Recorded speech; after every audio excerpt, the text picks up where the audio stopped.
Classification of colloids based on physical state of dispersed phase and dispersion medium. അതായിരുന്നു നമ്മൾ discuss ചെയ്തിരുന്നത്. അതിൽ ഒന്നാമത്തെ ക്ലാസിഫിക്കേഷൻ നമ്മൾ പറഞ്ഞു, ഡിസ്പേഴ്സ്ഡ് ഫേസ് എല്ലാതും സോളിഡായിരുന്നു, ഫേസ് എല്ലാം സോളിഡും, മീഡിയങ്ങൾ സോളിഡും അതേപോലെ ലിക്വിഡും ഗ്യാസും. ഇതിൻ്റെ പ്രോഡക്ട്സ് ആയിട്ട് ഫോം ചെയ്തത് സോളിഡ് സോള് ഈറോസോൾ, അങ്ങനെയായിരുന്നു നമുക്ക് കിട്ടിയത്. ഇനി ഫേസ് പാർട്ടിക്കിൾസ് എല്ലാതും ലിക്വിഡ്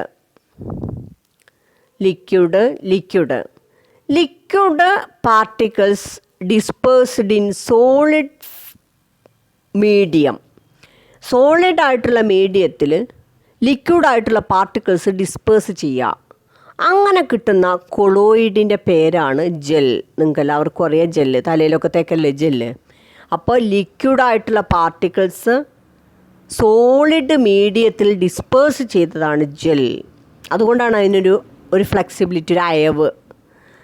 ഇനി നെക്സ്റ്റ്, ലിക്വിഡായിട്ടുള്ള പാർട്ടിക്കിൾസ് ലിക്വിഡിൽ തന്നെ ഡിസ്പേഴ്സ് ചെയ്യുക, ലിക്വിഡ്. ഇതിന് പറയുന്ന പേരാണ് എമൾഷൻ. ലിക്വിഡ് പാർട്ടിക്കിൾസ് ലിക്വിഡിൽ തന്നെ ഡിസ്പേഴ്സ് ചെയ്യുന്നതാണ് എമൾഷൻ, പേര് പഠിക്കണം. ഇനി ലിക്വിഡ് പാർട്ടിക്കിൾസ് ഗ്യാസിൽ ഡിസ്പേഴ്സ് ചെയ്യുക, ഇതിന് നമ്മളൊരു പേരിനെ പറയാം, ഈറോസോൾ എന്ന് പറയും. സോളിഡ് ഗ്യാസിലാണെങ്കിലും ഈറോസോൾ എന്ന് പറയും, ലിക്വിഡ് ഗ്യാസിലാണെങ്കിലും അതിന് ഈറോസോൾ എന്നെ പറയാം. Gel, emulsion, aerosol. അത് ലിക്വിഡ് സോളിഡ് ഡിസ്പേഴ്സ് ചെയ്താലാണ് ജെല്ല്, ലിക്വിഡിൽ ഡിസ്പേഴ്സ് ചെയ്താൽ എമൽഷൻ, ലിക്വിഡ് ഗ്യാസിൽ ഡിസ്പേഴ്സ് ചെയ്താൽ അതിനെ നമ്മൾ ഈറോസോൾ എന്ന് തന്നെ പറയും. ഇതിന് എക്സാമ്പിൾസ് പഠിക്കണം. ലിക്വിഡ് സോളിഡിൽ ഡിസ്പേഴ്സ് ചെയ്യുക, ജെല്ലിന് എക്സാമ്പിൾ ഒരു എക്സാമ്പിൾ പിന്നെ ഹെയർ ജെല്ല് തന്നെ. രണ്ടാമത്തെ എക്സാമ്പിൾ എന്ന് പറഞ്ഞാൽ ചീസ്, വെണ്ണ. ചീസ് നിങ്ങൾക്കറിയാം, വെണ്ണ ഒരു ഫ്ലെക്സിബിളാണ്.